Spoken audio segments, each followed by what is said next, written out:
गांव में एक संयुक्त परिवार रहता था, जिसमें दो भाई रवि और मोहन अपने माता पिता के साथ रहते थे। रवि की पत्नी सरिता और मोहन की पत्नी प्रिया थी। दोनों बहुओं में उम्र का अंतर ज्यादा नहीं था, लेकिन स्वभाव में जमीन आसमान का फर्क। सरिता बड़ी बहू थी, इसलिए घर की अधिकतर जिम्मेदारियां उसी पर थीं। वह समझदार, शांत स्वभाव की और धैर्यवान थी। वहीं प्रिया चंचल और थोड़ी जल्दबाज थी।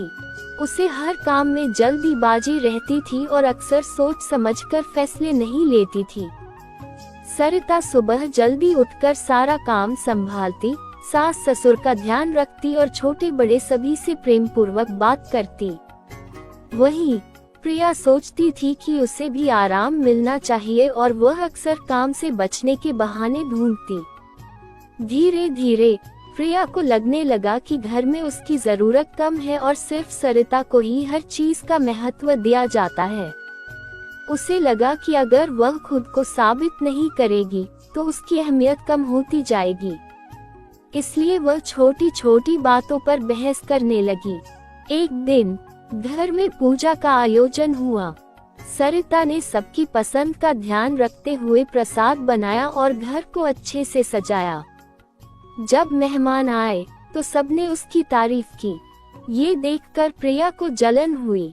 उसने सोचा, अगर मैं कुछ अलग नहीं करूंगी तो सब मुझे हल्के में लेंगे।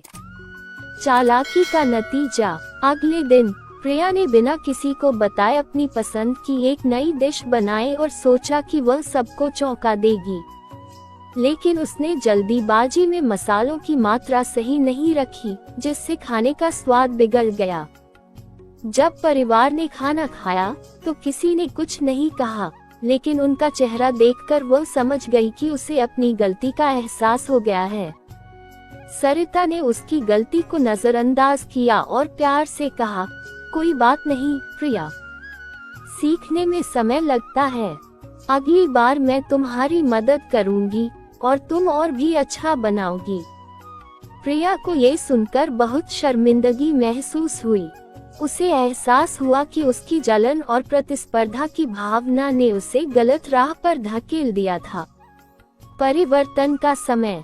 उस दिन के बाद प्रिया ने अपनी सोच बदलने का निश्चय किया। अब वह सरिता से सीखने लगी और घर के कामों में दिलचस्पी लेने लगी। उसने समझा कि एक परिवार में सबका अलग अलग महत्व होता है और एक दूसरे की मदद करने से ही सच्चा सम्मान मिलता है। धीरे धीरे दोनों देवरानी जेठानी एक दूसरे की अच्छी सहेलियां बन गईं। जहां सरिता अनुभव के आधार पर प्रिया को समझाती थी, वहीं प्रिया अपनी चंचलता से घर का माहौल हल्का बनाए रखती थी। इस तरह देवरानी जेठानी की यह कहानी हमें सिखाती है कि अगर हम आपस में ईर्ष्या छोड़कर एक दूसरे का सहयोग करें तो परिवार में खुशहाली बनी रहती है।